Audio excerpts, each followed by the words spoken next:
Hi, I'm Rick Barron, your host, and welcome to That's Life, I swear. It was a warm summer day, and a father and his son were up in the attic, dusting and just making room. When lifting a box, a small book fell to the floor. As the father picked it up, he was astonished at what he had just discovered.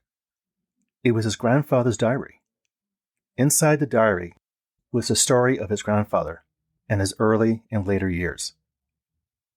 There are those stories, memories, where we hear about something special about a family member no longer with us. Something unexpected. This is one of them. Let's jump into this. The year was 1958, and William B. Gould III and his son, William B. Gould IV, were addressing the daily chores of keeping a house running. While working in the attic one day, William, the father, stumbled upon a diary from his grandfather that had been sitting in a box for many years. Gould's son, that would be the great-grandson, William B. Gould IV, who was helping in the attic that day, became fascinated with his ancestor's diary. As he turned the pages, he was so transfixed with what had been discovered. William took it upon himself to spend the next 45 years transcribing and annotating the diary entries during his spare time while becoming a prominent legal scholar at Stanford University.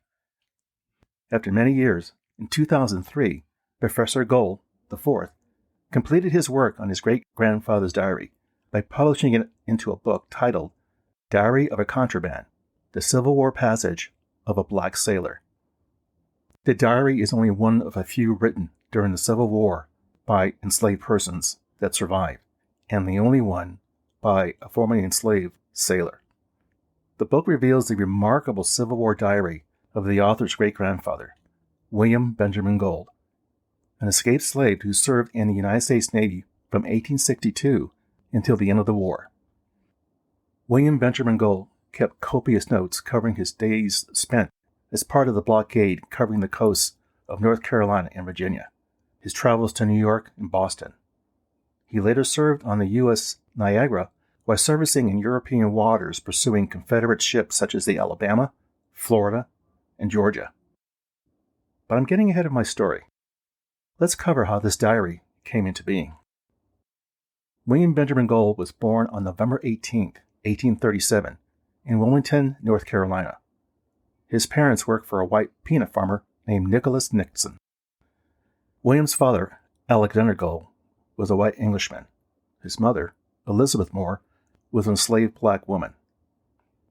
During William's time on the peanut farm, he came across white missionaries who were known to provide enslaved people with a basic education, much to the dislike of slave owners. With the missionaries' help, William picked up skills in reading and writing. William picked up other talents on the farm, such as masonry. He seemed to be unnatural, and Mr. Nixon soon put him to work on various construction and renovation projects around the Wilmington area.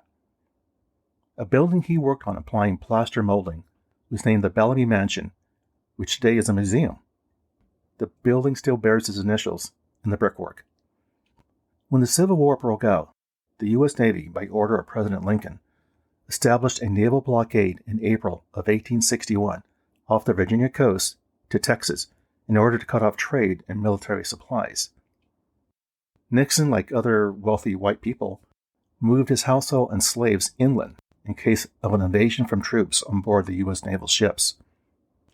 With all of this confusion and unrest happening, it gave Gould pause to think that this would be an opportunity to plan his escape. He knew his timing had to be right, least take the chance of being captured and make matters worse for him. After waiting almost a year and a half, Gould planned his escape on September 21st, 1862.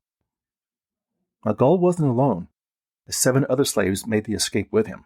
Under the cover of darkness and pouring rain, they were able to steal a small sailboat, which they had to roll down the Cape Fear River.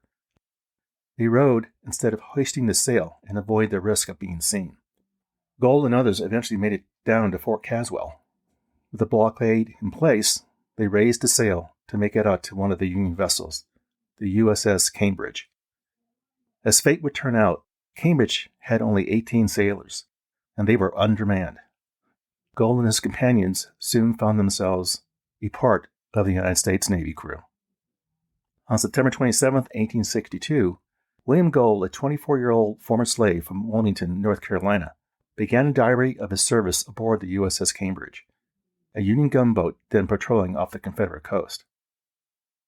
Over the next 3 years, Gould spent many a day writing about his journeys during his Civil War service in the U.S. Navy, first aboard the USS Cambridge, and later aboard the USS Niagara.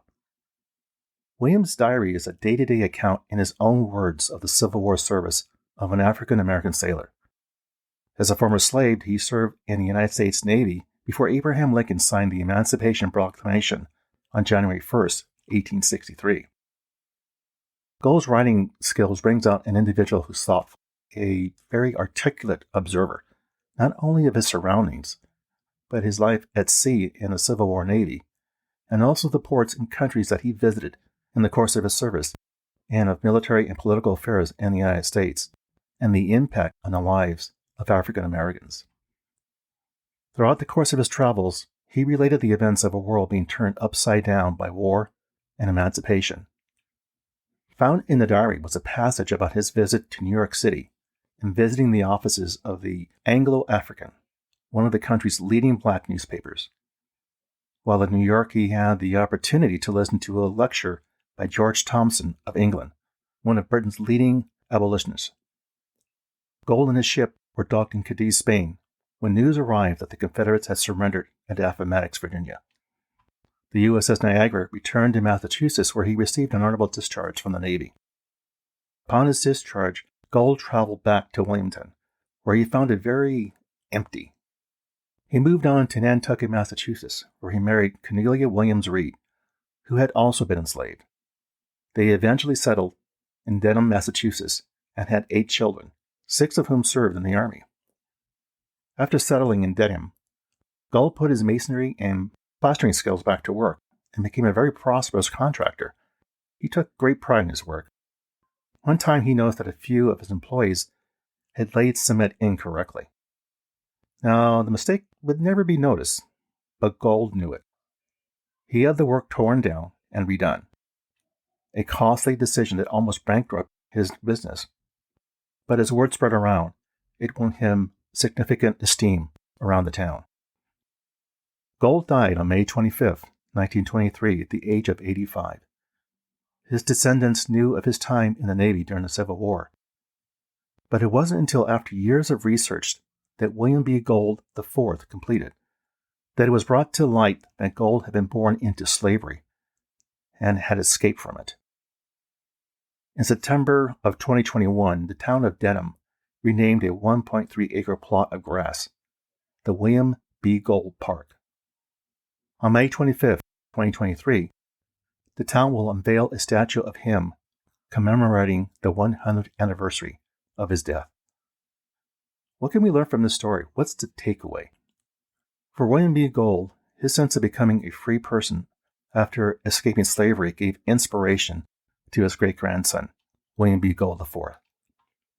People today, particularly the young, sometimes feel disillusioned, discouraged life doesn't give them what they think they're entitled to. Mr. Gould's diary should stand as an example of life will not meet you halfway, and sometimes never. There are those moments where one must stand on their own 2 feet and make it happen. One must meet their challenges head on and find solutions on their own. When placed in those situations is when you find out who you are. Life is a test and always will be. Well, there you go. That's life, I swear. For further information regarding the material covered in this episode, I invite you to visit my website that you can find on either Apple Podcasts or Google Podcasts for show notes calling out key pieces of content mentioned and the episode transcript. As always, I thank you for listening. Be sure to subscribe here or wherever you get your podcasts so you don't miss an episode. See you soon.